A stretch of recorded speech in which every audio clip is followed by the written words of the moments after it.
மீனா அவங்க இப்போ இவங்க வந்து யாரை சந்திக்கிறாங்கன்னு கேட்டிங்கன்னா, நட்டாவை சந்திக்கலை, மோடியை சந்திக்கலை, அமித்ஷாவை சந்திக்கலை. யாரை சந்திக்கிறாங்கன்னா, ஒரு துணை ஜனாதிபதி போய் சந்திக்கிறாங்கன்னா ஒருவேளை இப்போ கவர்னர் ஆகிறதுக்கு வாய்ப்பு இருக்குல்ல. இப்போ மத்திய அமைச்சர் ஆகிறாங்கன்னு சொன்னால் வந்து ஒரு ராஜ்யசபா மெம்பரான பிறகு தான் ஆக முடியும்னு வச்சுக்கோங்களேன். மத்திய அமைச்சர் ஆகிட்டு கூட ராஜ்யசபா எம்பியாக வந்து பார்த்தீங்கன்னா வந்து செலக்ட் ஆகணும், சரிங்களா, எலெக்ட் ஆகணும். ஆனால் இப்போ நமக்கு இங்கே சொல்ல வருதுன்னு கேட்டிங்கன்னா, நேரடியாக போய் துணை ஜனாதிபதி சந்திக்கலாம். ஒருவேளை கவர்னர் போஸ்ட்டு கூட வந்து பார்த்தீங்கன்னா, உண்மையிலேயே கணவர் இறந்தபோது மீனா அவங்க வந்து ரொம்ப ஃபீல் பண்ணி வந்து ஒரு தனிமையாக ஆகிட்டாங்க. ஸோ அந்த தனிமையிலிருந்து அவங்க கொஞ்சம் விடுபடுறதுக்கு அவங்களுக்கு கலாமாஸுடைய நட்பு ஒரு காரணமாக இருந்தது. அவங்களுடைய சில பிரச்சனைகள் வந்து இந்த லேண்டு பிரச்சனை ஏதோ சொல்கிறாங்க இல்லையா, அதெல்லாம் வந்து அவங்க மூலமாக வந்து கலாமாஸ் மூலமாக எல்முருகனுடைய குஷ்பு சந்திப்பு மாதிரியும் கௌதமி சந்திப்பு மாதிரியும் நீங்கள் நினைக்காதீங்க. அவங்களுக்கெல்லாம் சின்ன சின்ன பதவி கொடுத்தாங்க. ஆனால் மீனா வந்து பார்த்தீங்கன்னா ஸ்டெப் பை ஸ்டெப்பாக மூவ் பண்ணி இப்போ அடுத்த ஸ்டெப்பு வந்து கேட்டிங்கன்னா வந்து அமித்ஷா நரேந்திர மோடி தான் சந்திச்சாச்சு ஏற்கனவே. இப்போ துணை ஜனாதிபதி சந்திக்கிறதுனால அவருடைய அட்வைஸ் எல்லாம் கேட்டு அவங்க ஸ்டேட்மெண்ட்லாம் நீங்கள் பார்த்துருப்பீங்க. ஸோ உங்களுடைய வழிகாட்டுதலாக எனக்கு இருக்கும் அப்படின்லாம் சில வார்த்தைகள்லாம் சொல்லியிருக்கிறாங்க. ஸோ அதனால் வந்து கவர்னருக்கான வாய்ப்பு நான் சொல்கிறது 25-30 வயசுலலாம் வந்து பார்த்தீங்கன்னா எம்பிக்கள் கிடையாது, எல்லாமே 40 வயசுக்கு மேலே தான். அப்போ அங்கே வந்து ஒரு வறட்சி தானே அது. அங்கே நடிகைகளுக்கு கொடுத்தாங்கன்னா அவங்க பெரிய கூலிங் கிளாஸ் போடுவாங்க, முகத்தில் வந்து பாதி வந்து கூலிங் கிளாஸே மறைச்சிக்கும். வைஜெயந்தி மாலாவனாக இருக்கட்டும், நான் காங்கிரஸையும் சொல்கிறேன், பிஜேபியும் சொல்கிறேன், அவங்களெல்லாம் என்ன தகுதியெல்லாம் நீங்கள் கேட்க முடியாது. நடிகை என்ற தகுதி மட்டும்தான். மக்களுக்காகலாம் ஒரு வார்த்தை ஒன்றும் கிழிச்சது கிடையாது. எந்த நடிகையும், இந்த ராஜ்யசபா எம்பியான நடிகையும் மக்கள் பிரச்சனை பேசுனதே கிடையாது. அவங்கள வந்து பார்த்தீங்கன்னா கொண்டு போயிட்டு வெறும் நடிகை என்பதால் மட்டுமே அவங்க வந்து அலமாரியில் உட்கார வச்சாங்கன்னு சொல்கிறேன் நான். அப்போ அந்த வறட்சி வந்து கவர்ச்சி ஆச்சு நாடாளுமன்றத்தில்.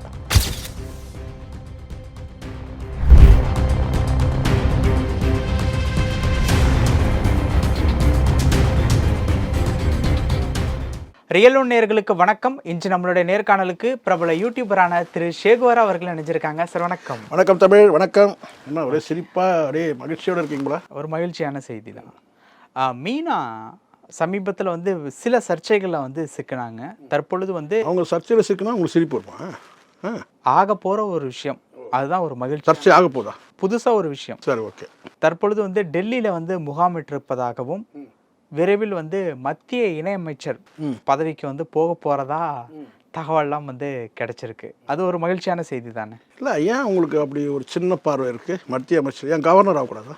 இல்லை கேட்குறேன். காசா பணமா ஆகலாம் சார். மீனா கவர்னர் ஆகக்கூடாது என்ன சார் இருக்குது? அவங்க வந்து இங்கே பிரபலமான நடிகை மட்டும் கிடையாது, 3-4 மொழி தெரியும்னு நினைக்கிறாங்க. இந்தியா முழுவதும் அறியப்பட்ட நடிகை.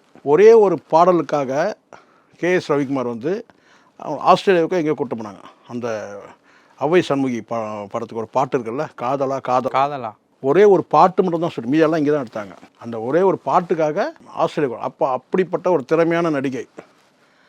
அப்படி இருக்கும்போது ஒரு கிட்டத்தட்ட வந்து ஒரு 40 வயது கடந்துட்டு சொல்லலாம்ல, 40 வயசுன்னு. அது வேறு வயசு சொன்னால் தான் பெரிய சிக்கலாகிடுதுங்க. 35 சொல்லிடலாமா? 48 சொல்லி பொம்பாய் இருப்பாங்க. ஏன்னா நான் நடிகைலாம் கேள்வின்னு சொல்லினுக்கிறேன்னு சொல்லிட்டு அது ஒரு பிரச்சனை ஓடிட்டு இருக்குது. ஒரு 45 வயசு சொல்லலாமா? ஒரு 40 தாண்டிய ஒரு 40 வயசை கடந்த ஒரு நடிகை வந்து கவர்னர் ஆகுது. என்ன பிரச்சனை? எம்பின்னு சொல்லிட்டீங்க. நான் சொல்றது ஏன் எம்பின்னு எதனால சொல்கிறேன்? இருங்க, நீங்கள் கேட்டீங்களா? கரெக்ட், அப்படியே இருங்க. எம்பி என்ன சொல்கிறேன்னு கேட்டிங்கன்னா, எனக்கு தெரிஞ்சு இங்கே இருக்கிற திராவிட கட்சிகள், தமிழ்நாட்டில் திராவிட கட்சிகள் வந்து நடிகைன்ற ஒரே ஒரு காரணத்துக்காகவே எம்பியால் ஆக்கிறது கிடையாது. ராஜ்யசபா எம்பி சொல்கிறேன். ஆனால் காங்கிரஸில் எல்லாமே வந்திருக்கு. வைஜெயந்தி மாலா எம்பி உட்பட ஜெயசுதா, ஹேமமாலினி, ஜெயபிரதா எல்லாம் நிறைய, விஜய் சார் நிறைய கணக்கே கிடையாது, நிறைய இருக்கிறாங்க. அதை பிஜேபியும் கண்டினியூ பண்ணியிருக்கு. ஹேமமாலினி இவங்கெல்லாம் வந்து பார்த்தீங்கன்னா அப்படியே கூட கட்சி மாறி கூட ராஜ்யசபா எம்பி வாங்கியிருக்காங்க. ஆனால் எனக்கு தெரியும் திராவிட கட்சிகள் வந்து கேட்டால் வெறும் நடிகை என்பதால் மட்டுமே பெண்களை ஆக்கியிருக்காங்க. பெண்கள் வந்து எம்பியார் வேறு, நடிகை என்பது ஒரே காரணத்துக்காகவே வந்து பார்த்தீங்கன்னா வந்து இருக்கிற திராவிட கட்சிகள் வந்து அந்த மாதிரி எதுவும் போஸ்டிங் கொடுத்த மாதிரி எனக்கு தெரியல. ஓகே, அது மாதிரி இருந்தால் எதோ இருந்தால் சொல்லுங்கள் நீங்கள். ஆனால் இப்போ உங்களுக்கு தெரியும், கடந்த காலத்தில் குஷ்பு அவங்க என்ன பண்ணாங்க ஏது பண்ணாங்கன்னு தெரியாது. தேசிய மகளிர் ஆணைய உறுப்பினர் பதவி கொடுத்தாங்க. நல்ல வேலை தலைவர் பதவி கொடுக்கல. இல்லை, கொடுத்துருக்கணும் நியாயமாக, அது ஏனோ தெரில, உறுப்பினர் பதவி கொடுத்தாங்க. ஆனால் அவங்க அதை போய் வந்து நட்டாவை சந்தித்தாங்க. நட்டாவை சந்திக்கும் போது நல்லா நுணுக்கமாக புரிஞ்சுங்க. நட்டாவை சந்திக்கும் போது தேசிய மகளிர் ஆணையத்துக்கு ஒரு உறுப்பினர் பதவி கொடுக்குறாங்க வச்சுங்களா. மகளிர் ஆணையத்துக்கு ஒரு உறுப்பினர் பதவி. கௌதமி போய் சேர்றாங்க. அவங்க போய் சந்திக்கிறது யாருன்னு கேட்டிங்கன்னா நரேந்திர மோடி சந்திக்கிறாங்க. ஆனால் கட்சியில் ஏதோ ஒரு பொறுப்பு கொடுக்குறாங்க. ஆனால் வந்து பார்த்திங்கன்னா வந்து பெரிய போஸ்ட்டில் எம்எல்ஏ சீட்டு ஏதோ கொடுக்குற மாதிரி ஒரு தகவலாம் இருந்தது. அதுக்கப்புறம் வந்து அவங்க அதில் வந்து பெரிய அளவில் ஜொலிக்கலை. அதுக்குள்ளே அவங்க சொத்தை எழுந்தாங்கன்னா என்ன, அதில் இருக்கிற பிஜேபியில் இருக்கிற ஒரு நல்லவன் வந்து ஆட்டையை போட்டான் சொத்தை, அது பெரிய பிரச்சனை ஆயிடுச்சு, பிச்சுக்கிட்டு ஓடி வந்துட்டாங்க.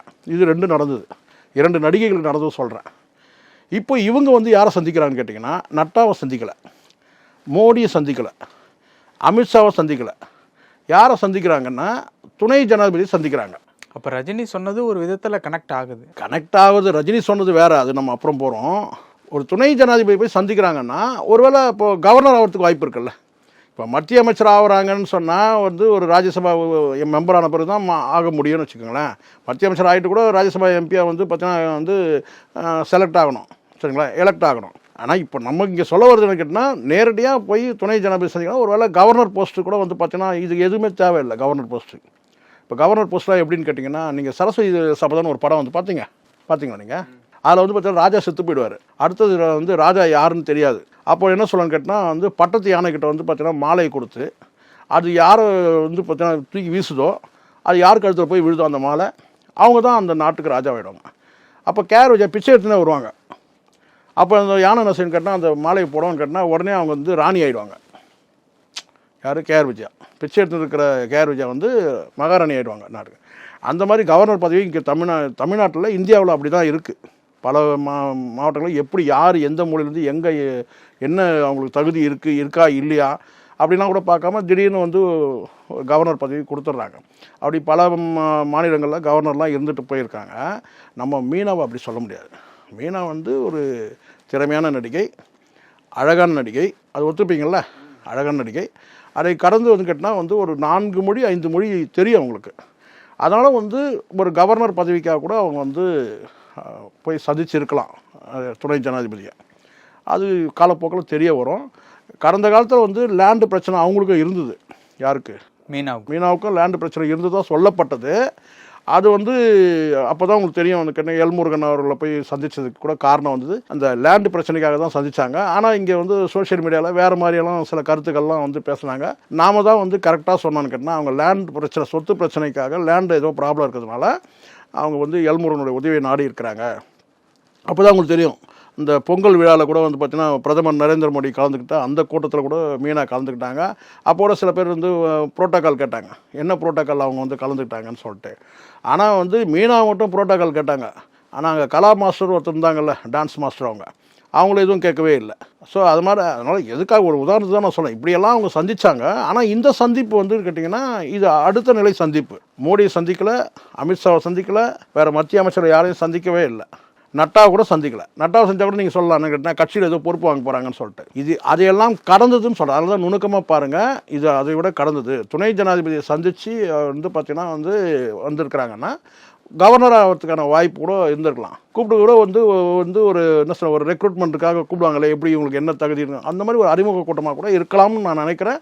ஆனால் வந்து கண்டிப்பாக வந்து நீங்கள் சொன்ன மாதிரி ஒரு வார்த்தை சொன்னீங்கள்ல, என்ன சொன்னீங்க, ரஜினி சொன்னார்னு. ரஜினி சொன்னது என்னன்னு கேட்டிங்கன்னா, அவர் என்ன சொன்னார்ன்றா, இதுதான் சில வார்த்தைகள் இருக்குது, அதெல்லாம் பழிச்சிரும். ரஜினி என்ன சொன்னார்னா, ஒரு மீட்டிங்கில் அவங்களுடைய ஏதோ ஒரு ஃபங்க்ஷனு மீனா 40 கரெக்டாக ஞாபகம் வச்சுருக்கீங்களா? அதில் என்ன சொன்ன கேட்டினா, கல்லடி பட்டாலும் பண்ணலாம், கண்ணடி படக்கூடாதுன்னு சொல்லுவாங்க அப்படின்னு சொன்ன. திருஷ்டி, கண்ணடி படக்கூடாது. எனக்கு அதெல்லாம் நம்பிக்கை இல்லை. நமக்கெல்லாம் எங்கே கண்ணடி படப்படுது, கல்லடி படாமல் இருந்தால் பெரிய விஷயம்னு வச்சுக்கலாம். அதுக்கே நம்ம ஹெல்மெட் போட்டுனுக்குறோம், வந்து முகத்தை மூடின்னு போகிறோம் இல்லை. நமக்கெல்லாம் வந்து கண்ணடிலாம் போடாது, கல்லடி தான் போடும். ஆனால் அவங்களுக்கு வந்து நான் சொன்னார்னா, இவர் சொன்ன வார்த்தை என்னென்னா, கல்லடி பட்டாலும் போடலாம், கண்ணடி படக்கூடாது. அந்த மாதிரி அவங்க வந்து ஜோடியாக இருந்தாங்க. அவருடைய கணவர் இறந்ததுனால அதை வச்சு சொன்னார். அவருடைய கணவர் இறந்தபோது வந்து அவங்களுக்கு வந்து கண்ணடி பட்டுருச்சு, ஆனால் அவங்க கணவர் இறந்துட்டாங்கன்னு சொன்னாங்க. உண்மையிலேயே கணவர் இறந்தபோது மீனா அவங்க வந்து ரொம்ப ஃபீல் பண்ணி வந்து ஒரு தனிமையாக ஆயிட்டாங்க. ஸோ அந்த தனிமையிலிருந்து அவங்க கொஞ்சம் விடுபடுறதுக்கு அவங்களுக்கு கலா மாஸ்டருடைய நட்பு ஒரு காரணமாக இருந்தது. அவங்களுடைய சில பிரச்சனைகள் வந்து இந்த லேண்டு பிரச்சனை ஏதோ சொல்கிறாங்க இல்லையா, அதெல்லாம் வந்து அவங்க மூலமாக வந்து கலா மாஸ்டர் மூலமாக எல்முருகனுடைய அவங்களுடைய அறிமுகம் கிடச்சதுனால அதுக்கப்புறம் அவங்க பிரச்சனைகள் தீர்ந்தது. அதுக்கப்புறம் கேட்டால் அவங்க வந்து அந்த மேல்மட்ட தொடர்பு, அதை கேட்டால் ஆட்சியாளருடைய அரசியல் தொடர்பு வந்து அவங்களுக்கு ஆயிடுச்சு. இப்போ அடுத்த கட்டமாக கடைசி இப்போ இது வந்து பார்த்தீங்கன்னா அடுத்த நிலை வந்து கவர்னர் ஆகிறதுக்கான வாய்ப்பு இருக்குன்னு தான் பேசுகிறாங்க. அடுத்தது பதவி தான். அதுக்கு நீங்கள் சொல்கிற மாதிரி எம்பி கிடையாது. எம்பி பதவியெல்லாம் இங்கே வாங்கிடுவாங்க சார். எம்பி பதவினா நட்டாவை பார்த்தா போதும், எம்பி பதவிக்கு நரேந்திர மோடியை பார்த்தா போதும், அமித்ஷாவை பார்த்தா போதும். கவர்னர் பதவின்றது வந்து கேட்டிங்கன்னா வந்து ஏற்கனவே இவங்களெல்லாம் பார்த்தாச்சு.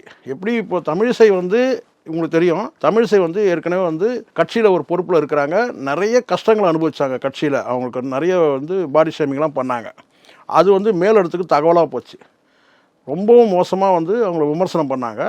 அதோடைய தொடர்ச்சியாக இவங்க எடுத்துக்கிட்ட அந்த கட்சிக்கான அந்த என்ன சொன்ன அந்த எப்படி மேன் பவர் எவ்வளோ கொட்டினாங்களோ அதெல்லாம் ஒரு கணக்கில் எடுத்துக்கிட்டு அவங்களுக்கு ஒரு கவர்னர் கொடுத்தாங்க. அதுக்கப்புறம் பாண்டிச்சேரிக்கும் சேர்த்து கொடுத்தாங்க. இதெல்லாம் நடந்தது. அதே மாதிரி தான் இவங்களுடைய சந்திப்புன்னு கேட்டால் குஷ்பு சந்திப்பு மாதிரியும் கௌதமி சந்திப்பு மாதிரியும் நீங்கள் நினைக்காதீங்க. அவங்களுக்கெல்லாம் சின்ன சின்ன பதவி கொடுத்தாங்க. ஆனால் மீனா வந்து பார்த்தீங்கன்னா ஸ்டெப் பை ஸ்டெப்பாக மூவ் பண்ணி இப்போ அடுத்த ஸ்டெப்பு வந்து கேட்டால் வந்து அமித்ஷா நரேந்திர மோடி தான் சந்திச்சாச்சு ஏற்கனவே. இப்போ துணை ஜனாதிபதி சந்திக்கிறதுனால அவருடைய அட்வைஸ் எல்லாம் கேட்டு தான் அவங்க ஸ்டேட்மெண்ட்லாம் நீங்கள் பார்த்துருப்பீங்க. ஸோ உங்களுடைய வழிகாட்டுதலாக எனக்கு இருக்கும் அப்படின்லாம் சில வார்த்தைகள்லாம் சொல்லியிருக்கிறாங்க. ஸோ அதனால் வந்து கவர்னருக்கான வாய்ப்பு இருக்குது. ஓகே, கவர்னருக்கான வாய்ப்பு இருக்குன்னு சொல்கிறீங்க. இப்போ வந்து குஷ்பு வந்து பிஜேபியில் தான் இருக்காங்க. இப்போ இவங்க வந்து தேசிய மகளிர் அணி உறுப்பினர் அப்படிங்கிற போஸ்ட்டில் இருக்கிறப்போ கவர்னர் போஸ்ட் அப்படிங்கிறது அதுக்கு மேலே இருக்கக்கூடிய ஒரு போஸ்டிங் தானே. என்ன நம்ம வந்து இத்தனை வருஷம், அதாவது எப்படியும் வந்து பிஜேபிக்கு போய் ஒரு 3-4 வருஷமாவது இருக்கும். இப்போ வந்து மீனாவுக்கு கவர்னர் போஸ்ட் அப்படிங்கிறது ஒரு பொறாமை ஏற்படுத்தாதா ஃப்ரெண்டாக? சார் ஒரு விஷயம் நல்லங்க, மெரிட்டாக நடந்துக்கிறதுன்னு ஒன்று இருக்குல்ல. இவங்க குஷ்புவால் வந்து பார்த்தீங்கன்னா சர்ச்சை தான் நிறையாச்சு. இவங்க வந்து அரசியல்வாதியாக இவங்க நடந்துக்கவே இல்லை. மீனா எங்கேயாவது பிஜேபிக்கு ஆதரவாகவோ இல்லை, அதாவது இந்த கீழ்மட்ட அரசியல் இருக்கு இல்லையா, ஓட்டு கேட்க போகிறது, இந்த ஓட்டு அந்த மாதிரி எதுவும் பண்ணவே இல்லை. இவங்க வந்து ஒரு என்ன சொன்னால் ஒரு மெரிட்டாக இருக்கிறாங்க. இப்போது உங்களுக்கு தெரியும், கடந்த காலத்தில் நீங்களே கூட கேட்பீங்க, இங்கே திராவிட கட்சிகள் வந்து பார்த்தீங்கன்னா நடிகைகள்லாம் எம்பி ஆக்கலை, ஆனால் வந்து கட்சி பதவி வேணால் கொடுத்துருப்பாங்க. ஆனால் அங்கே வந்து பார்த்தீங்கன்னா பார்லிமெண்ட்டில் வந்து இவங்களுக்கு தான் செலெக்ஷனாக கொடுத்துருப்பாங்க. யாருன்னு இந்த ஹேமமாலினி, ஜெயபிரதாரமாக சொன்னாலே ஏற்கனவே பெரிய அந்த மாதிரி. அப்போ அங்கே வந்து கேட்டிங்கன்னா வந்து ஒரு வறட்சி இருக்கும். எங்கள் பார்லிமெண்ட்லேயே உங்களுக்கு தெரியும், எல்லாம் 60 வயசுக்கு மேலே தான் அவங்க வந்து 70 வயசு 60 வயசு தான் இருப்பாங்க. அப்படின்னா 45க்கு மேலே தான், 40 மேலே 20 வயசில் ஏதாவது ஒரு பையனுக்கோ இல்லை ஒரு பெண்ணுக்கோ வந்து பதவி கொடுத்துருப்பாங்க. கிடையவே கிடையாது. அண்ணாமலை கொடுத்தாங்க. அண்ணாமலை எங்கே சார் எம்பி ஆனார்? நான் சொல்கிறேன் எம்பியை பேசுகிறேன் நான். 25 அண்ணாமலைக்கு 40 வயசு ஆகுது. நான் சொல்கிறது 25-30 வயசுலலாம் வந்து பார்த்தீங்கன்னா எம்பிக்கள் கிடையாது, எல்லாமே 40 வயசுக்கு மேலே தான். அப்போ அங்கே வந்து ஒரு வறட்சி தானே அது. அங்கே நடிகைகளுக்கு கொடுத்தாங்கன்னா அவங்க பெரிய கூலிங் கிளாஸ் போடுவாங்க, முகத்தில் வந்து பாதி வந்து கூலிங் கிளாஸே மறைச்சிக்கும். அது வைஜெயந்தி மாலாவனாக இருக்கட்டும், நான் காங்கிரஸையும் சொல்கிறேன், பிஜேபியும் சொல்கிறேன், அவங்களெல்லாம் என்ன தகுதியெல்லாம் நீங்கள் கேட்க முடியாது. நடிகை என்பது தகுதி மட்டும்தான்.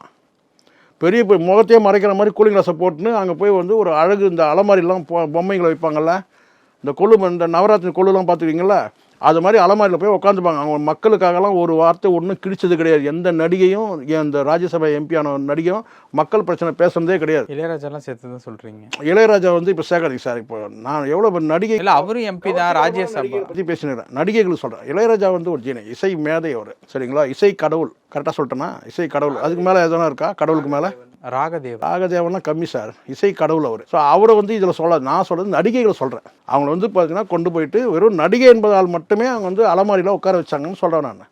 அப்போ அந்த வறட்சி வந்து கவர்ச்சியாச்சு நாடாளுமன்றத்தில். இதுதான் இவங்கள வந்து நீங்கள் வந்து பார்த்தீங்கன்னா இந்த நீங்கள் சொன்னீங்கல்ல குஷ்புலாம், நீங்கள் சொன்னீங்கல்ல, அவங்கெல்லாம் வந்து இங்கே வந்து லோக்கலில் கல அரசியல் பண்ணும்போது பார்த்தீங்கன்னா நிறைய பண்ணிட்டாங்க. கட்சிக்கே டேமேஜ் ஆகிற மாதிரி பண்ணிட்டாங்க. ஒரே ஒரு பேட்டியில் பார்த்தீங்கல்ல, பேட்டி இங்கே கொடுத்துட்டு அங்கே போய் பக்கத்தில் போய் உட்காந்து அவங்க வந்து பேசுகிற வார்த்தைகள் நிறைய சொல்ல முடியும். குஷ்புவால் வந்து பார்த்திங்கன்னா வந்து கட்சி பெருசாக வளர்ந்துச்சா? கிடையாது. சரி, கட்சி கூட வளர்க்க வேணாம், நீங்கள் வந்து ஒரு மெஜஸ்டிக்காக நீங்கள் இருந்தீங்களான்னு கேட்டால் அதுவும் கிடையாது. ஆனால் குஷ்பு வளர்ந்துட்டாங்க. அவங்க வந்து வளர்ந்துருக்கலாம் சொல்கிறாங்க. அது வந்து ஒரு 100 கோடி ரூபாய்க்கு சொத்து சேர்த்து தான் சொல்கிறாங்க, தகவல் இருக்குது. ஸோ இவங்களுக்கு வந்து நீங்கள் சொல்லலாம் குஷ்பு வளர்ந்துட்டாங்களான்னு கேட்டால் வந்து வசதி வாய்ப்பு என்ன சொல்கிறாங்க வந்து கேட்டால் வந்து ஒரு 100 கோடி ரூபாய் வரைக்கும் வந்து சொத்து சேர்த்துட்டாங்கன்னு ஒரு தகவல் இருக்குது கட்சி வட்டாரத்தில். நான் சொல்கிறது சரிங்களா. மீனா வந்து பார்த்தீங்கன்னா நடிச்சு சம்பாதி ஆமாம் நடிச்சு கட்சியில் சேர்ந்தோ இல்லை கட்சி பேரை சொல்லியோ அது எதுவும் கிடையாது. அவங்களுடைய சொந்த பிரச்சனை, லேண்டு பிரச்சனைக்கு வேணால் போய் வந்து அவங்க வந்து ஒரு உதவி கேட்டிருக்கலாம். அது யார் வேணால் கேட்கலாம், மத்திய அமைச்சர்கிட்ட யார் வேணால் கேட்கலாம். மெஜஸ்டிக்காக இருக்கிறாங்கன்னு நான் சொல்கிறேன். அதனால் ஒரு கவர்னர் பதவி கூட கொடுக்கலாம் அப்படின்னு.